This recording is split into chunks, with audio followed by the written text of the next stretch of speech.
Dans Question Covid, on répond aux questions que vous vous posez, que vous nous posez sur la Covid. Je suis en duplex avec le professeur Gilbert Deray.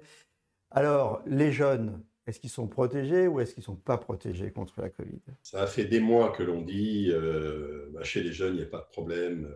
Et s'ils ont le SARS-CoV-2, ce ne sera pas un problème. On va maintenant devoir rectifier ce message.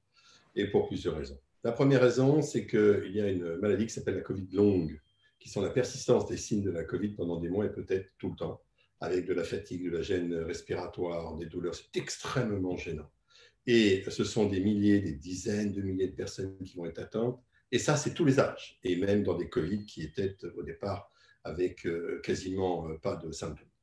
La deuxième raison, c'est qu'on a quand même la Covid chez les jeunes. Oui, bien sûr que la Covid grave, autrement dit mortelle, touche moins les jeunes, mais une mortalité même faible chez des jeunes de 10 ans, de 20 ans ou de 30 ans, c'est quand même extrêmement désagréable. Puis la troisième raison, c'est qu'il n'y a pas de barrière transgénérationnelle. Et à force de laisser passer ce message, les jeunes ont pensé qu'ils pouvaient vivre, allez, on va dire, normalement le temps de l'épidémie. Or, malheureusement, à chaque fois, c'est le même phénomène. Après, les jeunes sont contaminés, les moins jeunes et les plus fragiles, et l'épidémie s'étend. C'est exactement ce qu'on est en train de voir en France. Donc, lance un appel solennel à ce qu'on appelle les jeunes. Alors, je ne sais pas, c'est sans doute moins de 40, moins de 50.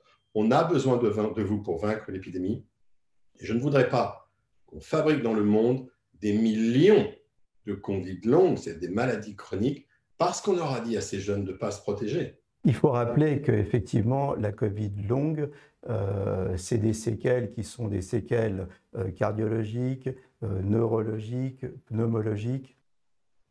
Oui, il y a tout ça, et puis il y a même un syndrome qu'on ne comprend pas pour l'instant, hein, avec des personnes qui n'avaient pas grand-chose, qui n'avaient pas forcément une atteinte d'organes, et puis qui ne s'en remettent pas, qui gardent cette gêne respiratoire et cette fatigue. Voilà, donc protégez-vous, y compris les jeunes.